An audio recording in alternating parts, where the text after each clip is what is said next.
Immediately I felt offended because if it can be done like this, why the hell are they torturing me in the arithmetic class? When all you want to do is be better than somebody, your only joy is other people's failures, how will you be conscious? So I think this is sickness.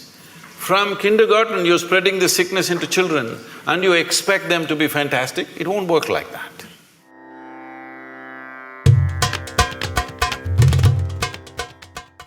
See, we are misunderstanding consciousness as just mental alertness.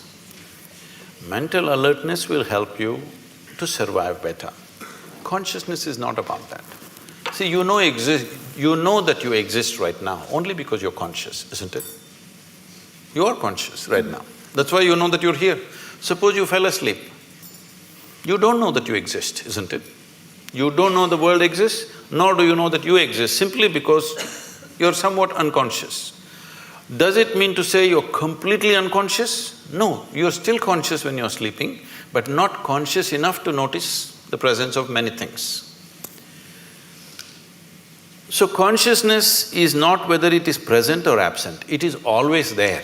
The question is only the intensity and the volume of it. If we have to use an analogy, right now see, the lights are focused on us, so both of us are clearly seen. There are people hiding in darkness. Suppose you dim the light further, all these people will disappear, only two of us will be there. If you increase the voltage, suddenly they will all appear. They were always here. They were here all the time. Because the lights were dimmed, I could only see you and nobody else. If the lights were up, then you could see. This is all consciousness sees. Everybody is conscious. Question is how conscious.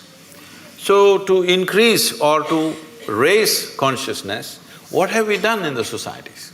Our entire education system is just about survival, one being better than the other. How can you be conscious when you're competitive? When all you want to do is be better than somebody, your only joy is other people's failures, how will you be conscious? When you're enjoying other people's sufferings, other people's failures, this is what being number one means. I am the number one means what?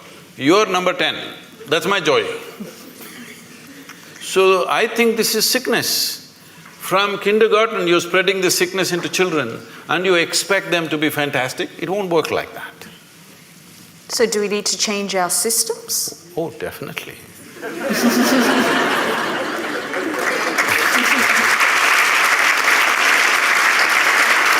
See, right now, it is anyway going to change in the next 5 to 10 years, not because people are going to become conscious, simply because of artificial intelligence. For a long time, I always wondered, even when I went to the school, an idiotic person who's read a book a few years ahead of me suddenly is acting like they're something superior. Just you read a book few years ahead of me, and how come you're so superior? I don't understand this. If you're a scholar, you read a few books. If you're a religious person, you read just one book and somehow you're superior. How come just by reading one book ahead of me, you become a superior life? All this is going to be demolished in the next 5–10 years' time. My phone will be able to do 10 PhDs a day. It has enough memory to do that. So all scholars, religious people, people who just keep on vomiting their stuff that they've read elsewhere, this will be nothing. This will be nothing. So, see, there was a time, I remember this very well, in Mumbai port, when the first gantry was installed to load and unload the ships, about 35–40 years ago maybe. All the labor protested, they went on strikes. Then I was in I'm interested in this thing, so I was visiting some ports recently. I was inquiring what was the size of the vessels then, what is the size of the vessel now, how much time does it take to load, unload. At that time, the biggest vessels were about 30,000 tons or 35,000 tons, in that range. Today, most of the vessels are over 100,000 tons, some of them are 250,000 tons. But at that time, they were taking 26 to 28 days to unload one ship. Today, they unload a ship in less than 24 hours and they're unloading 12-15 ships at the same time. That is, in one day, 12-15 ships are unloaded. Why? Because of… from man's muscle, we move to machine. Right now, all the professors, scholars, all of them are crying, what will happen to our jobs? It's the same situation. What you could do with your intellect, a machine is coming which can do better. My first brush with artificial intelligence, as I saw it, was when I was 13 years of age. Today's children, everybody is on the iPads and screens all the time. When I was 13, for the first time I saw a flatbed calculator. So somebody brought it to school, I had never seen anything like that. They said multiplication, tuk tuk tuk tuk tuk, tuk tuk tuk tuk, just came. Immediately I felt offended because if it can be done like this, why the hell are they torturing me in the arithmetic class?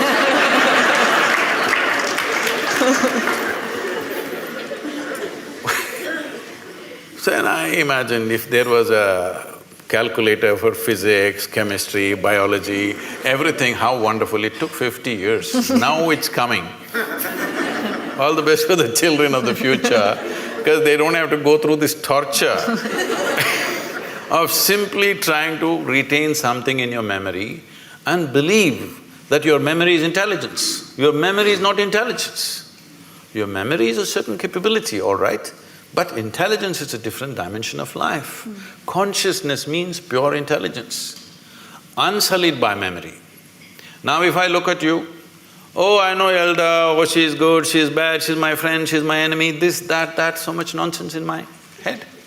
What happens now is, I don't see you the way you are right now. Yes? If my intelligence is sullied by my memory, I cannot see you and experience you the way you are right now. If I don't see you right now the way you are, I cannot see this flower the way it is right now, I cannot see the sunrise, I cannot see the sunset. For everything I have a stupid meaning in my head. There is no meaning in the phenomena of life. There is no meaning to sunrise, there's no meaning to a flower, there's no meaning to a cloud, there's no meaning to anything. It's just that it's fantastic, that's all. Meaning exists only in the psychological framework of the human being, and these meanings are simply because we are constantly dipping into our memory. In traditional terms in India, when we see people living out of their memory, we say, ayyo karma. That means past memory is ruling them, they will never experience life, they will just recycle the same stuff. Is it possible to shed or leave behind memory? I'm sorry? Is it possible to shed or leave behind your memory? See, you don't Because have to it's shed part of your your memory. identity. No. If you shed your memory, you will again walk into the same pits that you walked in the past. Memory is not to be shed, it needs to be carried little loose, that it is not sticking to you all the time. See, your entire body right now is just memory. There is evolutionary memory, there is genetic memory, there is karmic memory, there is conscious, unconscious levels of memory, articulate and inarticulate levels of memory. In yoga we identify your existence as 8 dimensions of memory. This whole thing is memory, isn't it? See, you may not remember how 10 generations ago your great-grandmother looked like, but her nose is sitting on your face. Body remembers, isn't it? 100%. It doesn't matter where you go, what you do in your life, this body retains every bit of that memory, isn't it?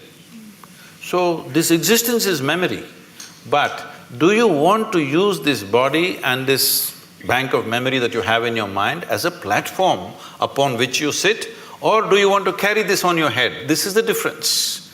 Being conscious means you sit on this platform. Being unconscious means you carry it on your head, the burden of it. You mentioned artificial intelligence. Are you worried about the future? No, this is the best time for me.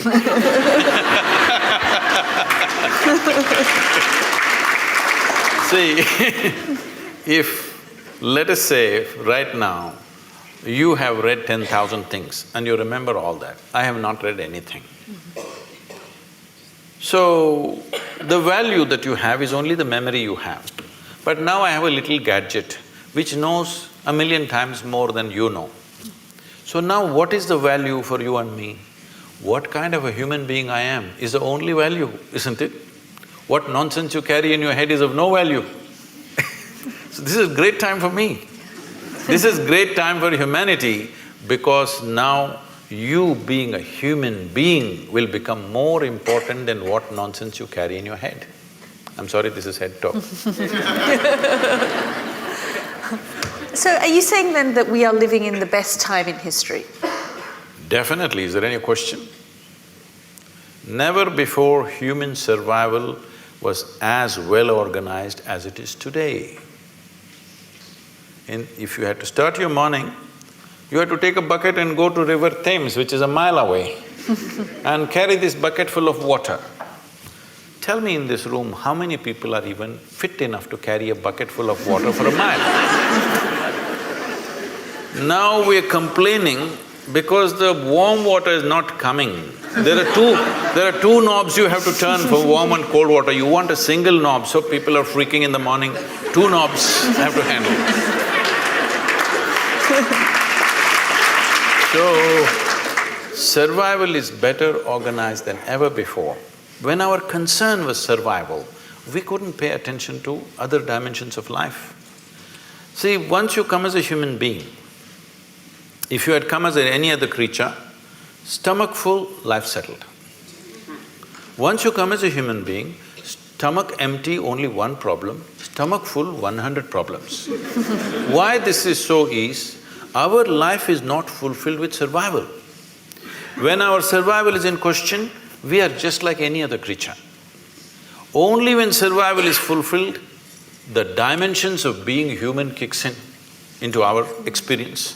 When you're thinking of where is my next meal, we don't expect you to be very human. You lose it in many ways. Now survival is settled for a large part of humanity. Unfortunately, there's still populations for whom it's still a struggle. But I would say at least for 60% of the population on the planet, for the first time, survival is better organized than ever before. The world is safer than ever before, though people are constantly complaining. Well, you're talking about Sri Lanka, yes, it's an unfortunate incident.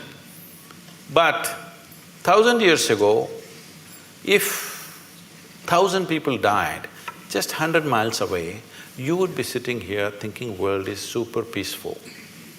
Yes or no?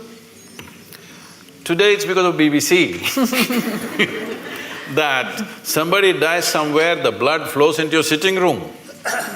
It's a good thing, at least your humanity is being evoked, otherwise it'll sleep. So I'm saying, in terms of violence, we are more peaceful than ever before. Our survival is organized better than ever before, and above all, our ability to communicate is better than ever before.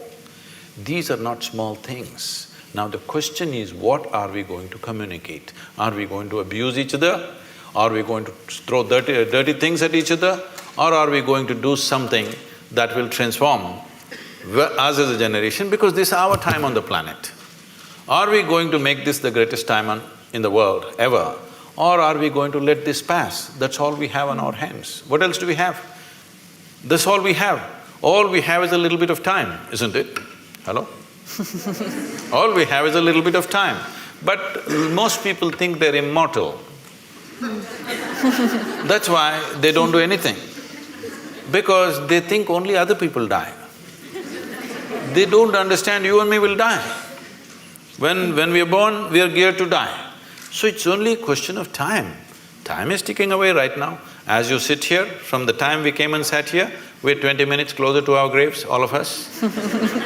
Yes, if you're conscious, if you think about death once in a way, it'll become a morbid thought. But if you're conscious that you're mortal, you would organize your time in the most productive possible way, isn't it?